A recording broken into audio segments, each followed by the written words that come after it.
Ahora que toca este tema, hablemos un poco de la diplomacia, de la negociación nuevamente en países como por ejemplo Cuba o otros países que han tenido regímenes o han tenido dictaduras o terrorismo. En el caso, por ejemplo, recientemente del presidente Barack Obama, él saluda durante el funeral de Nelson Mandela a Raúl Castro, el presidente de Cuba, y se genera toda una controversia, presidente, llamativa. ¿Cree usted que la diplomacia y la negociación debe ser la salida de la mayoría de los países? Clinton se saludó con él. ¿Por qué le prestan tanta atención a temas de cosmética? Pero cree que a temas de, digamos que ese fue el primer paso para que ellos comenzaran a hablar. Perdón, no compares. Por ejemplo, Estados Unidos está dialogando con Irán, claro, pero le exigieron a Irán que no puede desarrollar armas nucleares. Aquí dialogan con los terroristas y no los obligan a entregar las armas. Estados Unidos, si tuviera una negociación con Al-Qaeda, no aceptaría que Al-Qaeda le matara a los soldados. Aquí nada pasó en la mesa de La Habana, y para hablar de los últimos hechos, la semana pasada fueron asesinados 7 ciudadanos, entre ellos varios policías en Insá, 43 heridos, 48 viviendas destruidas y nada pasó. Y el colmo, el agravante, salió la FARC después a justificar ese atentado y a decir que no podía haber policía en las ciudades. Entonces va a llegar un día a decir, saquen la FARC a decir, saquen la policía de Cartagena. Mira, el tema es de condiciones, y en eso tiene la culpa el presidente Santos. Porque cuando él era candidato aceptó que estos bandidos eran terroristas y ahora los volvió actores políticos y ha descuidado la seguridad y les legalizó que pueda el terrorista asesinar al soldado como el soldado en el cumplimiento del deber puede dar de baja a un terrorista. Estos son nuestros desacuerdos. Paz sí, diálogo sí, pero toda la severidad en la seguridad, el respeto a la vida de los soldados y los policías. ¿Por qué tienen que negociar el tema de la droga con el cartel de cocaína más grande del mundo? ¿Por qué tienen que negociar el futuro del sector agropecuario con la FARC que lo ha destruido? Hablemos un poco de Cartagena, porque Cartagena es la cara del país al mundo, probablemente la ciudad más visitada por extranjeros y también es un destino turístico clave a nivel nacional.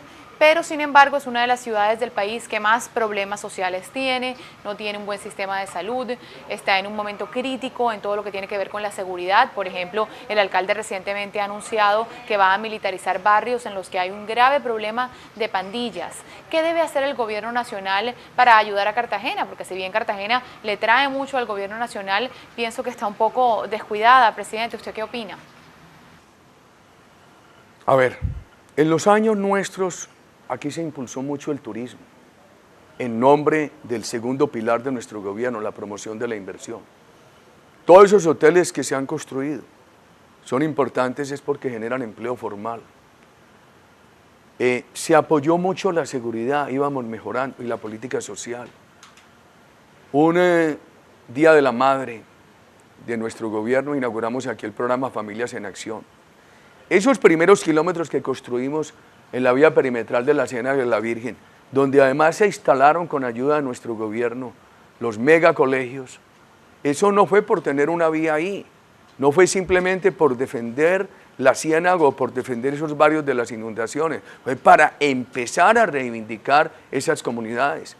Yo creo que hace falta, Sabina, seguridad, este gobierno la ha debilitado, hace falta una política de inversión. Esta mañana he encontrado muy preocupados a los portuarios, que está aplazado la construcción del canal de Varadero, pierde Cartagena la posibilidad del beneficio después de la ampliación del canal de Panamá, parques industriales con los proyectos están estancados, en nuestro gobierno esos proyectos iban disparados a toda velocidad, he encontrado preocupaciones por el estancamiento de la política social, Familias en Acción, Bienestar Familiar, el SENA, una cosa y lo otro.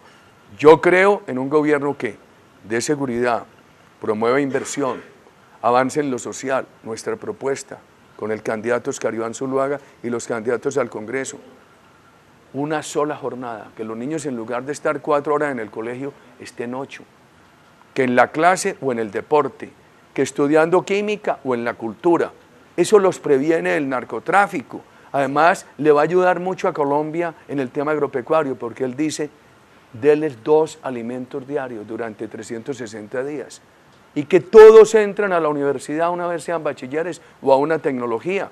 E impulsar con el Fondo Emprender del SENA. Nuestro gobierno lo creó, quedó chiquito, hay que crecerlo.